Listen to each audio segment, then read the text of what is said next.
Então, em Lucas 3, o versículo 21 e 22, fala assim: quando todo o povo estava sendo batizado, Jesus também foi. Enquanto orava, o céu se abriu e o Espírito Santo desceu sobre ele, em forma corpórea, como uma pomba. E ouviu-se uma voz do céu: Tu és o meu filho amado, em ti me agrado. E nesse versículo, nesse texto, fala sobre Jesus ter sido reconhecido pelo céu. É algo bem importante nós sermos reconhecidos pelo céu. E Jesus, ele foi reconhecido não porque ele se batizou. Jesus, ele foi reconhecido no momento do batismo, mas ali eu acredito que Deus já com certeza estava observando, assim como ele observa todos nós. Eu acredito que Deus já estava observando o filho que ele era, o profissional que ele era, o familiar que ele era. Então, tem muitos aspectos que nós somos observados. E será que o céu nos reconhece quando nós estamos no trabalho, quando a gente está na nossa equipe de trabalho? Será que o que a gente faz quando a gente está trabalhando agrada a Deus? Quando a gente está na faculdade, será que o tipo de aluno na faculdade que a gente é, o tipo de pessoa que a gente é, o tipo de referência que a gente tem agradado o reino de Deus? Faz o reino de Deus olhar pra gente e se agradar da gente? E Jesus, o céu reconheceu que ele era, não só que ele era o filho amado, mas que se agrada dele. Então nós devemos nos esforçar, como eu disse anteriormente, quando o culto termina, quando a música para, a gente deve se esforçar para ser agradável ao céu, sabe? Esse caminho agradável que a gente deve seguir. E ser agradável não é tão simples, não é tão fácil, a gente não vai agradar todo mundo, mas nós precisamos agradar o reino de Deus, nós precisamos agradar o Senhor. Quando Deus olhar pra gente, Deus vai falar: nossa, eu me agrado dele, eu me agrado dela. Então, são nessas coisas que nós devemos nos apegar, que nós devemos nos esforçar em ser agradável ao céu. E através de Jesus, nós somos feitos herdeiros, co-herdeiros, através dele. Então, nós temos direito a esse reino por causa do caminho, como eu falei no começo, que Jesus é o caminho. Então, nós somos co-herdeiros através de Jesus Cristo. Então, o esforço de Jesus não foi apenas em ele ser, mas foi o esforço de alcançar que mais pessoas fossem. O reino de Deus, ele é desse jeito. Então, o reino de Deus, ele é quando eu me esforço, eu agrado a Deus, e aí eu consigo alcançar mais pessoas com isso. Então, eu vou gerar discípulos e os meus discípulos não vão olhar pra mim: nossa, como a Manu é boa, como a Manu é a pessoa. Não, mas, nossa, como eu vejo Jesus através dela. E nós devemos nos esforçar nesse aspecto. E as pessoas vão olhar e ver Jesus através de nós. E nós não podemos nos esforçar em vaidades. Muitas vezes nos esforçamos em vaidade. Nós nos esforçamos em coisas que não nos vão aproximar de Deus. Muitas vezes nos esforçamos em cantar bem, nos esforçamos em parecer crentes e muitas vezes nos esforçamos em coisas que não são importantes, sabe? Que não faz o menor sentido. Nós devemos nos esforçar para ser melhor, no que nós podemos ser melhor. E aí eu quero te convidar a ler alguns textos bem rápidos, mas que eu acredito que vai mudar a sua vida.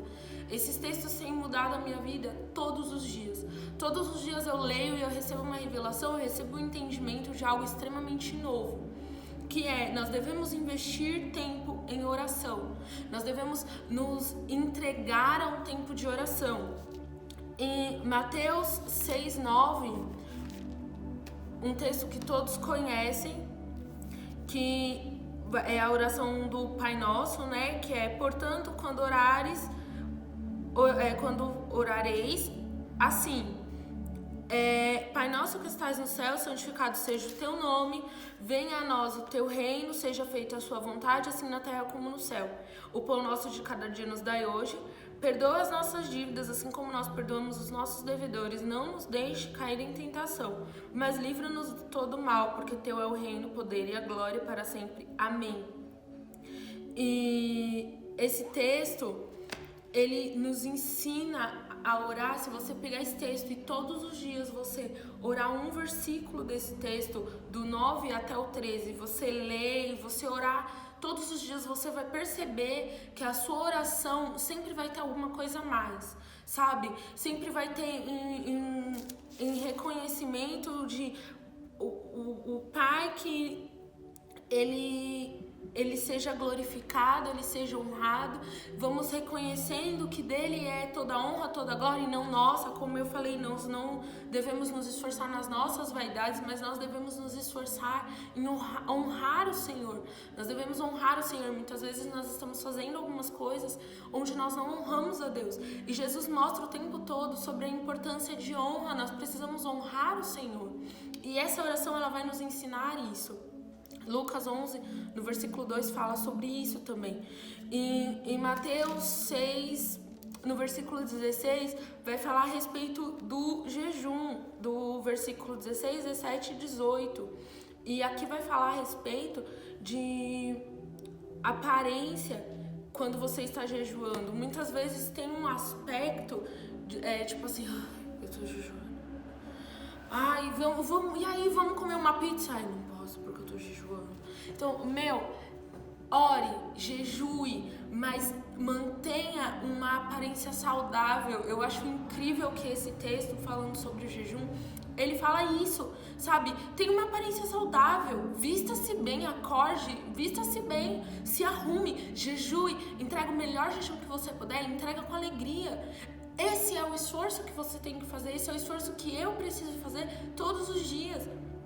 Eu não preciso anunciar para o mundo, fazer um cartaz e anunciar para o mundo que eu estou jejuando. Eu preciso anunciar ao reino de Deus que eu estou renunciando à minha carne para me aproximar de Deus, para conhecer mais a Deus, para buscar mais a Deus, porque o jejum, ele não é para eu parecer crente, não.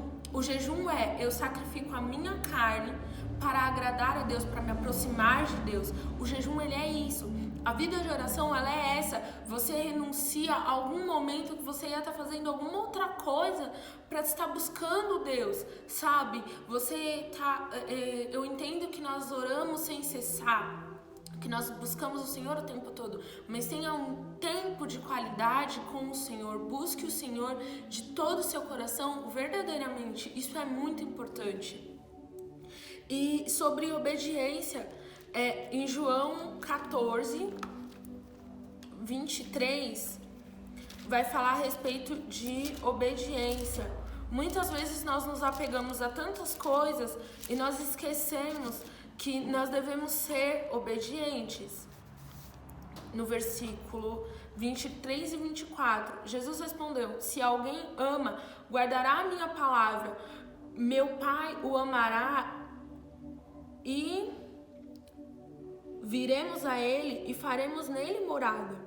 Quem não me ama, não guarda as minhas palavras. A palavra que estás ouvindo não é a minha, mas a palavra mas a palavra do meu Pai que me enviou.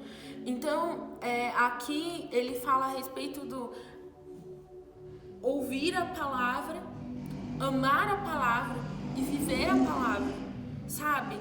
Sabe quando você está apaixonado, plenamente apaixonado por alguém e tudo o que você vê, você fala assim, isso me lembra tal pessoa, e você fala com essa pessoa o tempo todo, e você amar a palavra de Deus, guardar, como diz o salmista, né? Eu escondi a tua palavra no meu coração para não pecar contra ti.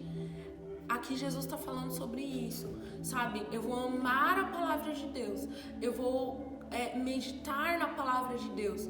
E o salmista também fala, em Salmos também fala a respeito disso, né? E nela meditarei de dia e de noite. Nós devemos meditar na palavra o tempo todo. Você lê um versículo, tem muita gente que lê a Bíblia, mas tem muita gente que esquece da parte do meditar, esquece a parte do amar. Sabe quando você lê um versículo e esse versículo martela no seu coração tanto, a ponto de você, tudo que você conversa, mas aquele texto e você vai ficando com isso na sua cabeça, é amar a palavra de Deus.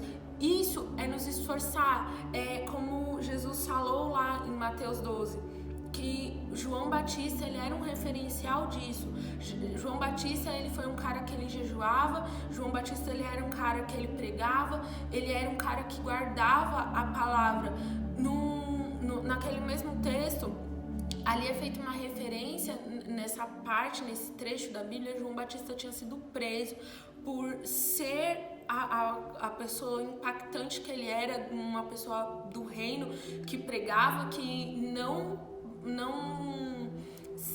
se amedrontava pelo pecado alheio dos empoderados, mas ele tinha ousadia para pregar e para denunciar os pecados. E João Batista, ele era um referencial em obediência, porque ele foi o cara que preparou o caminho para Jesus. A própria Bíblia faz referência dele a isso, a esse feito. João Batista, ele foi um cara que ele preparou o caminho. Nós temos uma responsabilidade igualmente incrível e pesada nas nossas costas. Nós estamos agora preparando um caminho de retorno. Nós estamos agora preparando um caminho de denunciar pecados e não pecadores, porque Jesus está voltando. Então, nós devemos nos espelhar em João Batista em oração, nós devemos nos espelhar em João Batista com o jejum, nós devemos nos espelhar em João Batista com a obediência, fazer aquilo que Deus nos chamou para fazer aquilo que nós somos feitos, formados para fazer, chamados para fazer, causar um impacto nesse mundo e as pessoas verem em nós o reino de Deus. E aí nós vamos poder dizer que o céu está aberto. E nós vamos poder dizer para as pessoas que o reino de Deus está aberto a elas. Porque se eu não sou um referencial, se eu não sou essa pessoa que eu digo que eu sou filha de Deus, mas as pessoas olham para mim e não veem nada de Deus, como que é que eu vou anunciar o reino do meu pai se eu não honro o meu pai? Se eu não faço o que ele me passou para fazer, o que ele me pediu para fazer? Às vezes é um serviço tão simples que ele me pediu para fazer. E eu gosto de acreditar que às vezes eu não tenho 300 discípulos, eu tenho uma discípula. E se eu conseguir, através dessa uma discípula, implantar o reino no coração dela, o que ela vai fazer, talvez ela vai alcançar muito mais do que eu. E Jesus, ele fez isso. Eu não posso querer ser mais do que Jesus. Eu devo querer ser igual a ele, fazer o que ele mandou eu fazer. E quando eu fizer o que ele mandou eu fazer, aí eu vou ter alcançado o reino.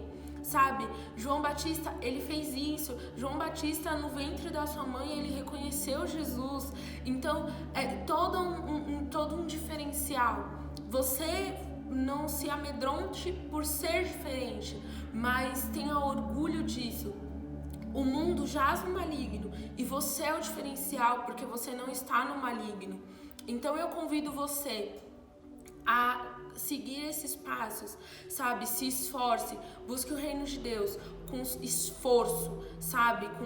Com vontade, com anseio, busque com toda a sua força. E a palavra fala na carta de João, fala que jovens, eu vos chamei porque sois fortes. Então, sabe, se você, jovem, que está ouvindo essa palavra, se identifica com isso, entenda, o reino de Deus ele é tomado por você porque você é forte. Deus chamou você para fazer isso. Amém? Eu queria agradecer você por essa palavra e que o Senhor te abençoe. Amém.